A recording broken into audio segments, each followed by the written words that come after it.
कहानी की शुरुआत होती है एक माइनिंग एरिया से, जहां मजदूर खुदाई कर रहे होते हैं और अचानक उन्हें जमीन के अंदर कुछ अजीब रेडिएशन के संकेत मिलते हैं। शुरू में उन्हें लगता है कि शायद उन्हें यूरेनियम की बड़ी खदान मिल गई है, लेकिन जैसे जैसे खुदाई आगे बढ़ती है वहां एक बहुत बड़ा गड्ढा और उसके अंदर एक अजीब सी जगह दिखाई देने लगती है जो बिल्कुल भी नॉर्मल नहीं लगती। इसकी जांच के लिए मोनार्क के वैज्ञानिकों को बुलाया जाता है, जिनमें होते हैं डॉक्टर सेरेजावा और उनकी साथी डॉक्टर विवियन। जब ये लोग वहां जांच करते हैं तो उन्हें एक बहुत बड़े और पुराने जीव का कंकाल मिलता है, जो देखकर ही समझ आ जाता है कि ये कोई आम जानवर नहीं था। फिर उनकी नजर पड़ती है दो बहुत बड़े अंडों पर। उनमें से एक अंडा पहले ही फट चुका होता है और वहां से निकलने का रास्ता सीधा समुद्र की तरफ जाता दिखता है, यानी उसमें से कुछ बहुत बड़ा जीव पहले ही बाहर निकलकर समुद्र में जा चुका है। दूसरा अंडा वहीं पड़ा रहता है, बिल्कुल शांत, उसमें कोई हलचल नजर नहीं आती, लेकिन फिर भी ऐसा लगता है जैसे उसके अंदर कुछ छुपा हुआ है जो कभी भी बाहर आ सकता है। इसके बाद कहानी जाती है जापान के एक न्यूक्लियर पावर प्लांट में, जहां हम मिलते हैं इंजीनियर जो ब्रॉडी से, जो वहीं पर काम करता है।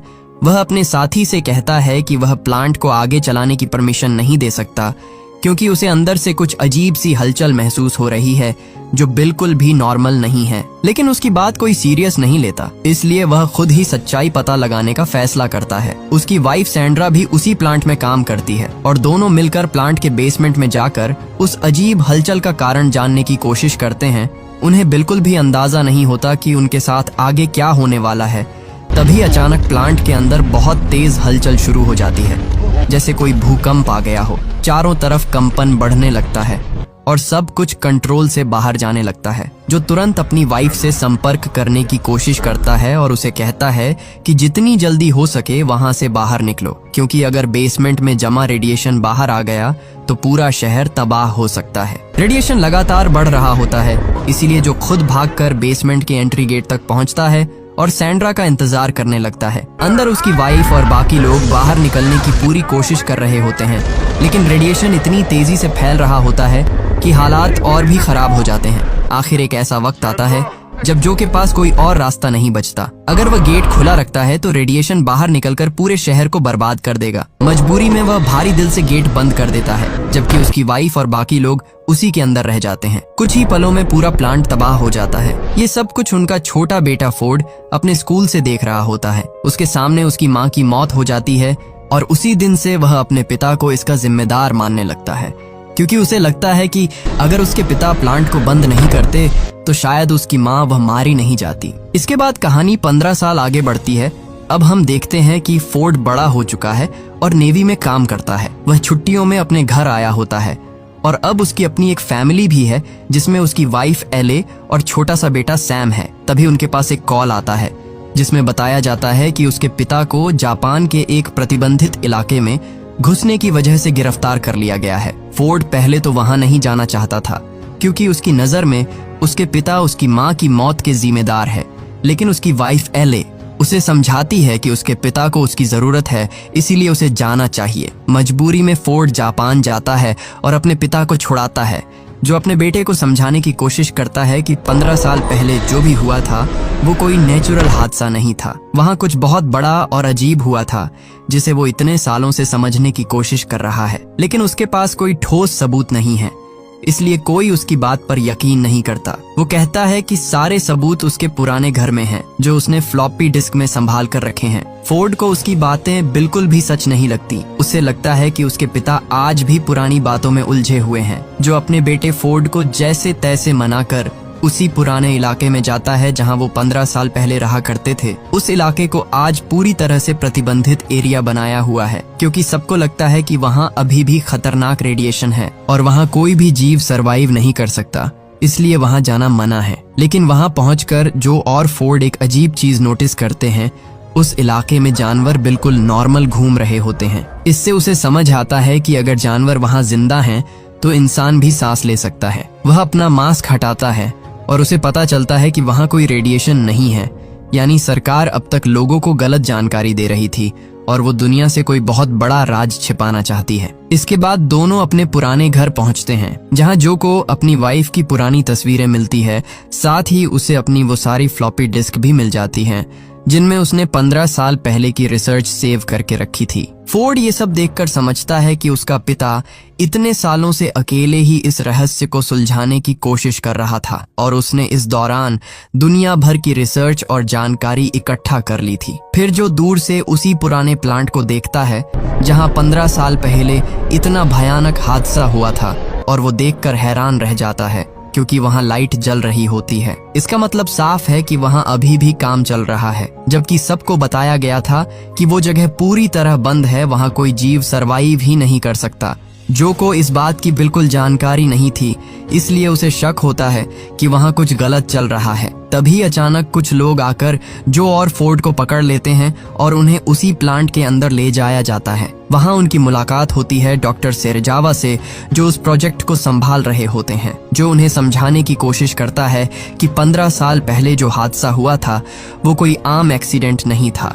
उसने खुद उस अजीब हलचल को महसूस किया था जो कि बिल्कुल भी नेचुरल नहीं थी, लेकिन तब किसी ने उसकी बात पर यकीन नहीं किया। जो बोल ही रहा होता है तभी कहानी का बड़ा राज सामने आता है कि उस प्लांट के अंदर एक विशाल ककून रखा हुआ है। ककून का मतलब होता है एक तरह का खोल या कवच जिसमें कोई जीव अपने अगले रूप में बदलने के लिए खुद को बंद कर लेता है।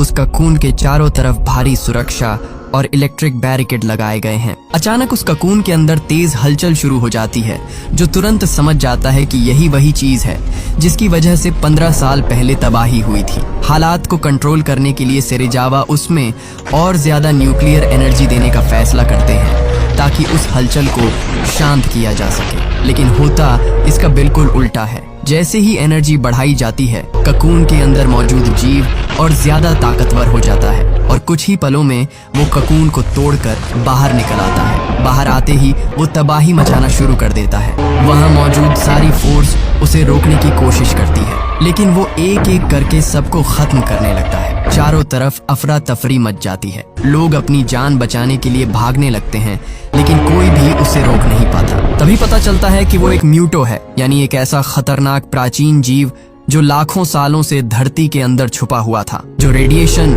यानी न्यूक्लियर एनर्जी को खाकर जिंदा रहता है। और जब उसे सेरेजावा ने उसे और ज्यादा न्यूक्लियर एनर्जी दी तो वह अपने असली रूप में आ गया, यानी जिंदा हो गया। म्यूटो के बड़े बड़े पंख होते हैं, वो उड़कर वहां से निकल जाता है और पीछे सिर्फ तबाही छोड़ जाता है। ये पूरी घटना खबरों में आ जाती है, जिसे टीवी पर फोर्ड की वाइफ एले देखती है। ये सब देखकर वो बहुत डर जाती है, क्योंकि उसे पता है कि फोर्ड भी उसी जगह पर मौजूद है। अब हम देखते हैं कि इस खबर की घटना नेवी तक पहुंच जाती है। नेवी तुरंत उस प्लांट पर पहुंचती है और डॉक्टर सेरेजावा से सवाल करती है कि आखिर यहाँ क्या हुआ, और अगर उन्हें पहले से पता था कि वहां कोई खतरनाक जीव मौजूद है तो उसे बाहर आने से क्यों नहीं रोका गया। सेरेजावा उन्हें बताते हैं कि उन्होंने उस जीव को जानबूझकर न्यूक्लियर एनर्जी से जिंदा रखा था, क्योंकि वो उसी रेडिएशन से बना था। अगर उसे पूरी तरह खत्म करने की कोशिश की जाती तो हालात और भी ज्यादा खतरनाक हो सकते थे, क्योंकि वो जीव अकेला नहीं है, उसका और एक साथी है जो कि सालों पहले अंडे से बाहर निकलकर समुद्र में जा चुका है। सेरेजावा कहते हैं कि अब ये दूसरा जीव भी बाहर निकल चुका है, जल्द ही कुछ करना होगा, नहीं तो ये दोनों जीव मिलकर पूरी दुनिया में तबाही मचा देंगे। तभी नेवी का एक अफसर पूछता है कि क्या यहाँ कोई ऐसा इंसान है जो इस मामले को पहले से समझता हो, क्योंकि उन्हें एडमिरल के सामने पेश होना है और जवाब देना है। सेरेजावा जो की डेड बॉडी की तरफ इशारा करते हैं। दरअसल उस खतरनाक म्यूटो ने कई लोगों को मार दिया था, उसमें जो भी होता है, और जो ही एक ऐसा इंसान था जिसने 15 साल पहले भी यही सब कुछ होते हुए देखा था। इसके बाद सभी लोग एडमिरल के पास पहुंचते हैं, जहां इस पूरे मामले पर चर्चा शुरू होती है। साथ में जो के बेटे फोर्ड को भी ले जाया जाता है। एडमिरल गुस्से में पूछता है कि जब उन्हें इस खतरे की जानकारी थी तो इसे पहले छुपाया क्यों गया। फिर फोर्ड से पूछा जाता है कि क्या उसके पिता ने इस बारे में कभी कुछ बताया था। फोर्ड कहता है कि वो अपने पिता की बातों पर कभी विश्वास नहीं करता था, लेकिन हाँ, वो हमेशा कहते थे कि यहाँ कोई ऐसी चीज है जो उनसे संपर्क करने की कोशिश कर रही है। ये सुनकर वहाँ मौजूद सभी लोग समझ जाते हैं कि फोर्ड के पिता जिस चीज की बात कर रहे थे वो कोई इंसान नहीं बल्कि एक रहस्यमयी और खतरनाक जीव था जो अपने ककून के अंदर छिपा हुआ था और वहीं से सिग्नल भेज रहा था। अब फोर्ड अपने घर वापस जाना चाहता है, क्योंकि वो जानता है कि उसकी वाइफ को उसकी चिंता हो रही होगी। वह अपनी वाइफ एले को फोन करके बताता है कि वह ठीक है और जल्द ही घर लौट रहा है।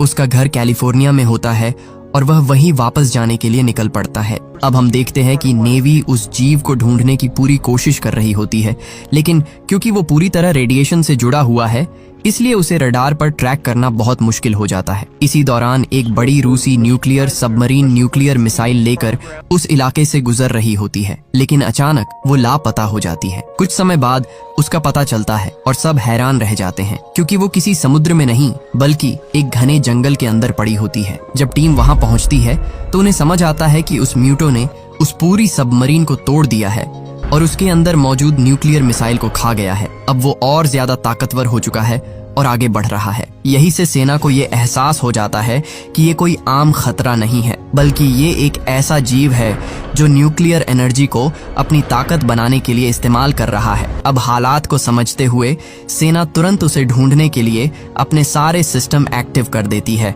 और उसे रोकने की प्लानिंग शुरू कर देती है, क्योंकि अगर उसे जल्दी नहीं रोका गया तो वो और भी ज्यादा तबाही मचा सकता है। उधर एक समुद्र किनारे अचानक बहुत बड़ा सैलाब उठता है। लोग डर के मारे भागने लगते हैं क्योंकि वो कोई आम लहर नहीं होती बल्कि एक खतरनाक सुनामी जैसी लगती है। तभी सामने आता है गॉडजिला, एक विशालकाय दानव जिसे देखकर हर कोई दहशत में आ जाता है। दरअसल म्यूटो की बढ़ती हुई एक्टिविटी पूरे इकोसिस्टम में एक बड़ा डिस्टरबेंस पैदा कर देती है। ये डिस्टरबेंस इतना पावरफुल होता है कि समुद्र की गहराई में मौजूद ये प्राचीन और विशाल जीव गॉडजिला भी इसे महसूस कर लेता है और धरती पर आ जाता है, क्योंकि गॉडजिला नहीं चाहता कि इस धरती पर उसके अलावा कोई दूसरा विशाल जीव राज करने आए।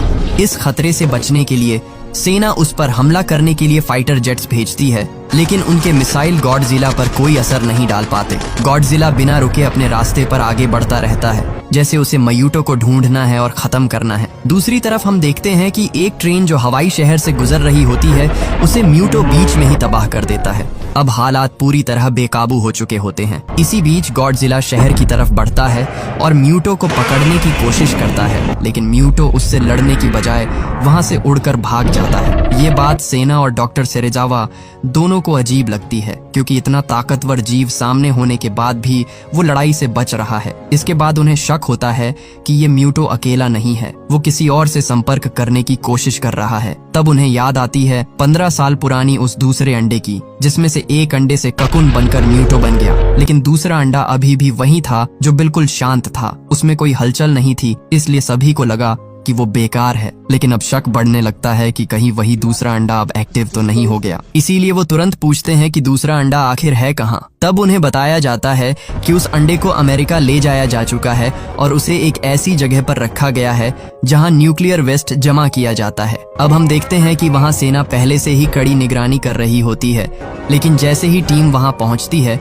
हालात अचानक बदल जाते हैं, क्योंकि वहां उन्हें मिलती है दूसरा फीमेल म्यूटो जो मेल म्यूटो से भी कहीं ज्यादा बड़ा और खतरनाक होती है। जैसे ही वो एक्टिव होती है वो तुरंत तबाही मचाना शुरू कर देती है। असल में मेल म्यूटो उससे लगातार संपर्क करने की कोशिश कर रहा होता है और अब फीमेल म्यूटो भी न्यूक्लियर एनर्जी की तरफ खींचने लगती है। इसी वजह से वो शहर की तरफ बढ़ती है ताकि ज्यादा से ज्यादा एनर्जी लेकर और ताकतवर बन सके। अब हालात ये हो जाते हैं कि दुनिया के सामने एक नहीं दो नहीं बल्कि तीन विशालकाय खतरे खड़े होते हैं, गॉडजिला, मेल म्यूटो और फीमेल म्यूटो। अब हम देखते हैं कि एडमिरल फैसला लेता है कि इन सबको खत्म करने का एक ही तरीका है कि इन्हें न्यूक्लियर मिसाइल से उड़ा दिया जाए। लेकिन डॉक्टर सेरेजावा और उनकी टीम इस प्लान के खिलाफ जाते हैं। वो समझाते हैं कि ये जीव न्यूक्लियर एनर्जी से ही ताकत लेते हैं। अगर उन पर न्यूक्लियर अटैक किया गया तो वो खत्म होने की बजाय और ज्यादा खतरनाक हो जाएंगे। एडमिरल उनसे पूछता है कि अगर ये तरीका सही नहीं है तो फिर दूसरा रास्ता क्या है। लेकिन हालात इतने खराब होते हैं कि आखिरकार न्यूक्लियर मिसाइल इस्तेमाल करने की तैयारी शुरू कर दी जाती है। अब हम देखते हैं कि फोर्ड अभी भी घर नहीं गया है। फोर्ड अपनी वाइफ एले से संपर्क करने की कोशिश करता है। काफी देर बाद बात होती है और वो उसे भरोसा दिलाता है कि वो ठीक है और जल्द घर आएगा, लेकिन अभी उसे एक जरूरी मिशन पूरा करना है। फोर्ड अब सेना के साथ रुकने का फैसला करता है। उसे एहसास होता है कि पहले उसने अपने पिता की बात पर विश्वास नहीं किया, लेकिन अब उसके पास आखिरी मौका है कुछ सही करने का। दरअसल फोर्ड नेवी में बम डिफ्यूजल एक्सपर्ट होता है।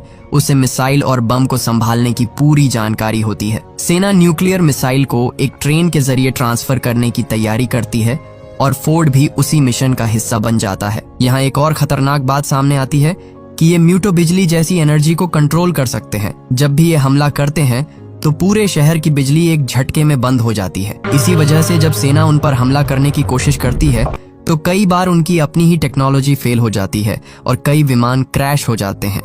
अब हालात इतने बिगड़ चुके होते हैं कि सेना को अपने पुराने और अलग तरीके के हथियारों का सहारा लेना पड़ता है, क्योंकि म्यूटो की वजह से सारी मॉडर्न टेक्नोलॉजी बार बार फेल हो रही थी। अब सेना ऐसी मिसाइलें लाती है जो इलेक्ट्रिक सिस्टम पर डिपेंड नहीं करती, जो बिना इलेक्ट्रिसिटी के भी काम कर सके। सेना को भरोसा होता है कि अगर ये मिसाइल सही जगह पहुंच गई तो म्यूटो को खत्म किया जा सकता है। अब हम देखते हैं कि उधर फीमेल म्यूटो न्यूक्लियर एनर्जी की तलाश में भटक रही होती है और आखिरकार उसे वो ट्रेन मिल जाती है जिसमें न्यूक्लियर मिसाइल ले जाई जा रही होती है। वो ट्रेन पर हमला कर देती है और पटरी तोड़ देती है। हमले के बाद तीनों मिसाइल अलग अलग हो जाती हैं। एक गहराई में पानी के अंदर चली जाती है, दूसरी फीमेल म्यूटो अपने साथ ले जाती है और तीसरी सतह पर गिर जाती है। इस पूरे हादसे में ट्रेन में मौजूद ज्यादातर लोग मारे जाते हैं। थोड़ी देर बाद सेना वहां पहुंचती है और बचे हुए लोगों को ढूंढती है। उसी में फोर्ड भी जिंदा मिल जाता है और उसे अस्पताल ले जाया जाता है। अब सेना के पास बस एक ही उम्मीद बचती है, वो तीसरी मिसाइल जो अभी भी इस्तेमाल की जा सकती है। इसी बीच दोनों म्यूटो कैलिफोर्निया की तरफ बढ़ने लगते हैं। हालात इतने खतरनाक हो जाते हैं कि पूरे शहर को खाली कराया जाने लगता है। लोग जल्दी जल्दी गाड़ियों में बैठकर शहर छोड़ने लगते हैं। फोर्ड की वाइफ एले भी अपने बेटे सैम को मजबूरी में वहां से भेज देती है ताकि वो सुरक्षित रह सके। शहर के बाहर एक बड़े ब्रिज पर सेना पूरी तैयारी के साथ खड़ी होती है। बड़े बड़े हथियार लगाए जाते हैं ताकि अगर गॉडजिला या म्यूटो वहां आए तो तुरंत हमला किया जा सके। इसी दौरान वहां एक स्कूल बस भी होती है जिसमें छोटे छोटे बच्चे बैठे होते हैं और तभी वहां गॉडजिला की एंट्री होती है। सबको लगता है कि अब सब खत्म हो जाएगा, लेकिन गॉडजिला उन बच्चों या बस को नुकसान नहीं पहुंचाता। वो बस अपने रास्ते से गुजरने की कोशिश करता है, जैसे उसका टारगेट किसी को नुकसान पहुंचाना नहीं बल्कि उन दोनों दानवों को मारना हो। लेकिन सेना उस पर हमला कर देती है, लेकिन गॉडजिला वहां से बचकर फिर से पानी में चला जाता है। इसके बाद फीमेल म्यूटो कैलिफोर्निया शहर के बीच पहुंचती है। वो अपने साथ लाई हुई न्यूक्लियर मिसाइल को वहीं रख देती है और साथ ही वहां अपने कई अंडे भी दे देती है। थोड़ी देर बाद मेल म्यूटो भी वहां पहुंच जाता है और दोनों मिलकर उन अंडों की रक्षा करने लगते हैं। सबसे खतरनाक बात ये होती है कि उस मिसाइल में टाइमर चालू हो चुका होता है और फटने में अब ज्यादा समय नहीं बचा होता। अगर ये न्यूक्लियर मिसाइल यही शहर के बीच में ही फुट गई तो सिर्फ म्यूटो ही नहीं मरेंगे बल्कि इतना रेडिएशन फैलेगा कि पूरा कैलिफोर्निया तबाह हो सकता है। एडमिरल फैसला करता है कि तुरंत एक प्लान बनाया जाए कि किसी भी हालत में इस मिसाइल को शहर से दूर समुद्र में ले जाना है। इसके लिए एक स्पेशल टीम तैयार की जाती है और फोर्ड भी उसमें शामिल हो जाता है। उधर शहर के बीचों बीच गॉडजिला, मेल म्यूटो और फीमेल म्यूटो आमने सामने हो जाते हैं और उनके बीच खतरनाक लड़ाई शुरू हो चुकी होती है। हर एक हमला इतना ताकतवर होता है कि आसपास की बिल्डिंग्स गिरने लगती हैं, जमीन हिलने लगती है और पूरा शहर तबाही में बदल जाता है। मेल म्यूटो बार बार गॉडजिला पर हमला करता है, उसके पंखों से तेज वार करता है, जबकि फीमेल म्यूटो जमीन से उस पर जोरदार चोट करती है। कुछ पल के लिए ऐसा लगता है कि गॉडजिला दोनों के सामने कमजोर पड़ रहा है। इसी बीच हम देखते हैं कि फोर्ड और उसकी टीम उस जगह पहुंचते हैं जहां न्यूक्लियर मिसाइल रखी होती है। वो उसे उठाकर बोट तक ले जाने लगते हैं, लेकिन तभी फोर्ड की नजर उन सैकड़ों अंडों पर पड़ती है जो फीमेल म्यूटो ने दिए थे। फोर्ड समझ जाता है कि अगर ये अंडे फूट गए तो पूरी दुनिया के लिए खतरा कई गुना बढ़ जाएगा। वो बिना देर किए पास खड़े एक बड़े ऑयल टैंकर का इस्तेमाल करता है और वहां जोरदार धमाका कर देता है। एक ही पल में पूरा इलाका आग की लपटों में घिर जाता है और सारे अंडे जलकर खत्म हो जाते हैं। ये देखकर फीमेल म्यूटो पागल हो जाती है। वो गुस्से में गॉडजिला को छोड़कर सीधे उसी तरफ भागती है जहां उसके अंडे थे। इसी मौके का फायदा उठाकर गॉडजिला पूरी ताकत के साथ मेल म्यूटो पर टूट पड़ता है। वो अपनी विशाल पूंछ से इतना जोरदार वार करता है कि मेल म्यूटो दूर जाकर गिरता है और फिर एक भयंकर हमले में उसे खत्म कर देता है। लेकिन खतरा अब भी खत्म नहीं हुआ होता। फीमेल म्यूटो अंडों का बदला लेने के लिए अब सीधे फोर्ड और उसकी टीम पर हमला कर देती है, जो मिसाइल को लेकर बोट तक पहुंच चुके होते हैं। वो बोट को तहस नहस करने लगती है। सैनिक एक एक करके मारे जाते हैं और मिसाइल का टाइमर तेजी से खत्म होने लगता है। फोर्ड ये सब देखकर समझ जाता है कि अब आखिरी उम्मीद वही है। वो किसी तरह बोट को चालू करता है और मिसाइल को शहर से दूर ले जाने की कोशिश करता है ताकि धमाका समुद्र में हो और शहर बच जाए, हजारों जानें बच जाए। उसी समय गॉडजिला भी फीमेल म्यूटो के सामने आ जाता है और इस बार वो पूरी ताकत से लड़ता है। फीमेल म्यूटो उस पर हमला करती है, लेकिन गॉडजिला उसे पीछे से पकड़ लेता है और फिर अपनी सबसे खतरनाक ताकत एटॉमिक ब्रीथ का इस्तेमाल करता है। वो सीधा उसके मुंह के अंदर अपनी एटॉमिक ब्रीथ छोड़ता है और ये इतना भयानक वार होता है कि फीमेल म्यूटो का सिर उसके शरीर से अलग हो जाता है। इसी के साथ लड़ाई खत्म हो जाती है। उधर बोट शहर से दूर पहुंच चुकी होती है और न्यूक्लियर मिसाइल समुद्र में फट जाती है, जिससे शहर बच जाता है। दरअसल फोर्ड मिसाइल को एक्टिव करके बोट को समुद्र की तरफ भेज देता है और आखिरी पल में पानी में कूदकर अपनी जान बचा लेता है। आखिर में फोर्ड एक राहत कैंप में पहुंचता है, जहां उसे अपनी वाइफ एले और बेटा सैम मिल जाते हैं। उनका परिवार फिर से एक हो जाता है। अगली सुबह शहर पूरी तरह तबाह हो चुका होता है और गॉडजिला जमीन पर गिरा हुआ होता है। सबको लगता है कि वो मर चुका है, लेकिन तभी वो धीरे धीरे उठता है, एक जोरदार गर्जना करता है और फिर समुद्र की ओर वापस चला जाता है, जैसे उसने अपना काम पूरा कर लिया हो। लेकिन कहानी यही खत्म नहीं होती, क्योंकि ये तो बस शुरुआत थी। अब जब दुनिया को पता चल चुका है कि ऐसे और भी विशालकाय जीव मौजूद है, तो आगे क्या होगा? क्या गॉडजिला समुद्र की गहराइयों से फिर वापस आएगा, या इस बार म्यूटो से भी बड़ा खतरा सामने आएगा? ये जानने के लिए हमें इस कहानी का अगला पार्ट देखना होगा।